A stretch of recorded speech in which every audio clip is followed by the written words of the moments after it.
I caught a full-blown gremlin in my house last night.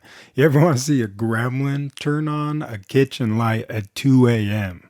You'll find a person hunched over, right? Because they gotta be hunched over, and they'll have a weird face on their face. You turn on the light when someone's not and you're in there and the light's not on for a reason, you'll show a face. Turns out the gremlin was me. Yeah, I'm starting to realize the only nemesis I have is myself. Because I fancy myself getting a late night snack.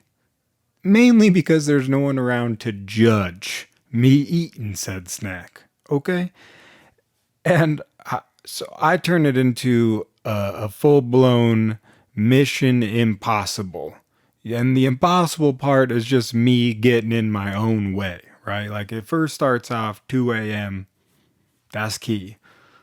And there are snacks out in the kitchen. I know, I put them there. And so I sneak out.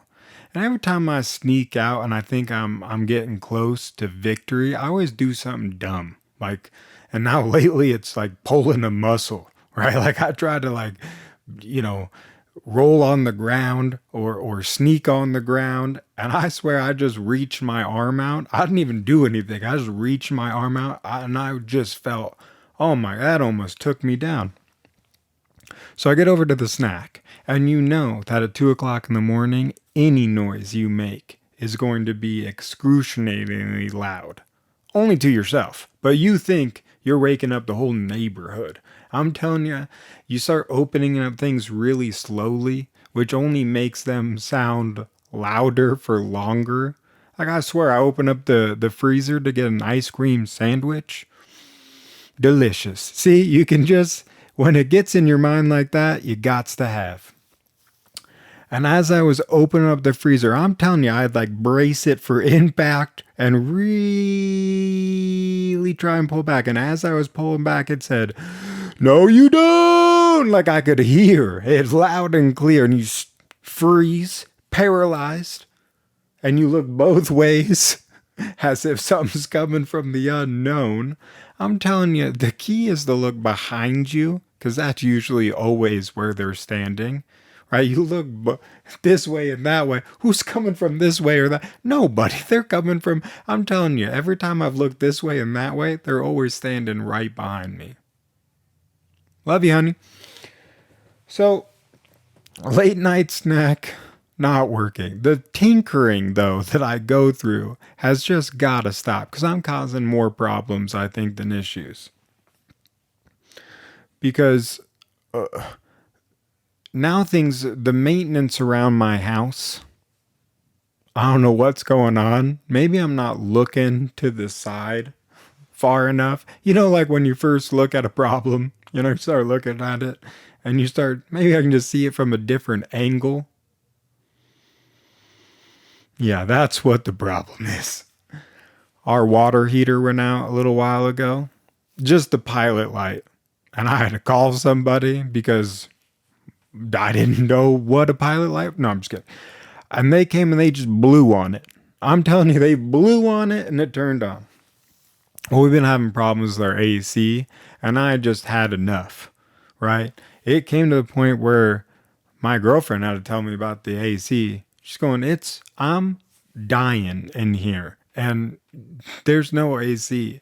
And I didn't want to acknowledge that it even existed. Okay, like at this point, the problems that keep coming up, it's like playing whack-a-mole, but in real life. And every time you whack, I mean, it's a problem all through and through. The game sounds horrific, and the problems, they keep coming up.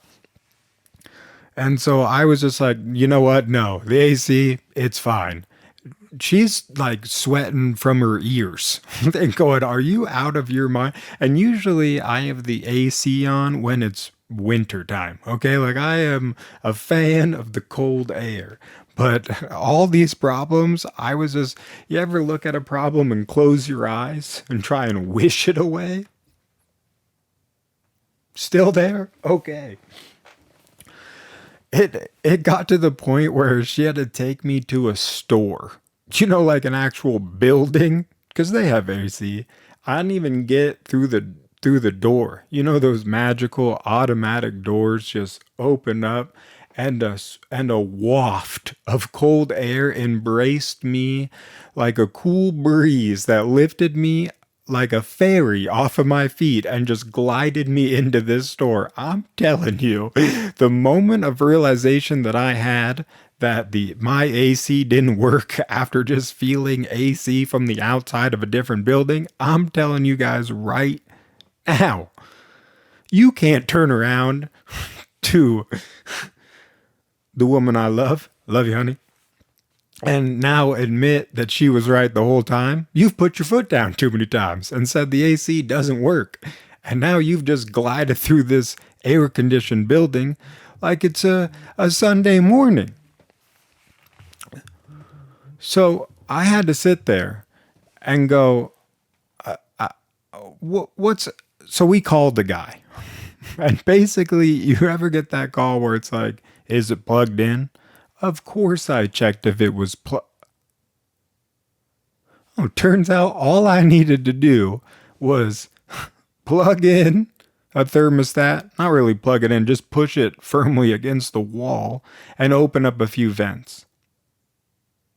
Now, it did turn out, in all fairness, look, we've never owned anything before, and I always call somebody to fix it anyways. But now I got to know what the problem is. So I have to call somebody like a real guy. And it's all a shot in the dark with this stuff, right? Because you don't really know. I mean, unless it's making noise or doing something crazy, right? Then that's when the warning sign of like, hey, this might be broken. But if nothing's really, off kilter, you can't really expect, it's like taking your car in. Every time I take my car in, it's like rolling the dice. Sometimes right? You walk in. I always try and play that game where I don't tell them the actual issues, thinking there's no real problem. They go, oh, well, what brings you in today? Oh, oil change. But in the back of my head, the thing was shaking the whole time I was driving. The car's not supposed to shake side to side when you're driving forward. Last time I checked. But you don't want to admit that, because then that really means that there's a problem. But when there's nothing going on and you turn the car in, oh, you don't want that call. Because anytime they call you, it's like, hey, we checked your oil, but also you only have one wheel on the car. Well, is it a good wheel? No. It's a 1 out of 4. Oh, so it's a rarity. I got really good. No, I don't think you're listening to me. You have one tire. 4 tires go on a car. You have one. Oh, well, how much is that going to cost? You ever get good news? I had one time I was driving and I heard a noise that you thought the car was ripping itself in half. Like metal was grind. I thought, oh, this is it. And I had people in the car. They were freaking out. They're like, well, we're never going to be able to move again. I said, whoa, hold on. Let's just take it in and see what the issue is. There was a flap under the car. Apparently useless through and through. Because this is how I was brought the problem. I brought it in, and I had to tell them this time. You got to be straight up with a noise like that. I mean, they heard you coming from, they didn't have to ask me what was wrong with the car. They're like, hey, what brings you the noise that's scraping on the ground? Yeah, oil change. So it turns out it's just a flap, a useless flap that does nothing. And so these were the options they gave me. They're like, one, and the flap was ripped in half. I mean, it was like, they're like, we can bolt this broken piece onto this other broken piece and fashion it back onto your car. And I thought, that seems like a lot of work. What's option 2? We could replace it for a fee. Ooh, I don't like the word fee. Let's keep it rolling. Third option, we can remove it. Wait, hold on. Roll back to number 3. You could remove it. Oh, yeah, we can just take it off. Well, if you could take it off, will it do anything to my car? No, not at all. We'll just remove it and you'll be on your way. And how much does that cost? Oh, that's free. Remove it. Pronto. Like, here, rip that Band-Aid off, because and don't get me started. Sometimes with like the pain you get from instant though, I stubbed my toe the other day. And I mean, I walked clear in and kicked a pure solid mass. And I'm telling you, it's like one of those where you're in so much instant pain, your whole body shuts down. I literally kicked this thing and fell down onto the floor. Now, the problem was I was making a statement. It was a good statement. I was holding court. I will no longer clean the dishes. No. And I stubbed my toe so hard that I instantly just fell. I didn't brace myself for impact because the pain that was emitting from my toe, just one single little tiny, I just removed the damn thing, was what I thought. As soon as I kicked it, I was like, why didn't I kick it harder so it just came off? Because I'm telling you right now, I just fell down and just laid on the ground and was just like, I'm done. This is it. This is what takes me out. My girlfriend comes over and asks the inevitable question that she knows the answer to, but what else are you going to do? Like, you stubbed your toe. You okay?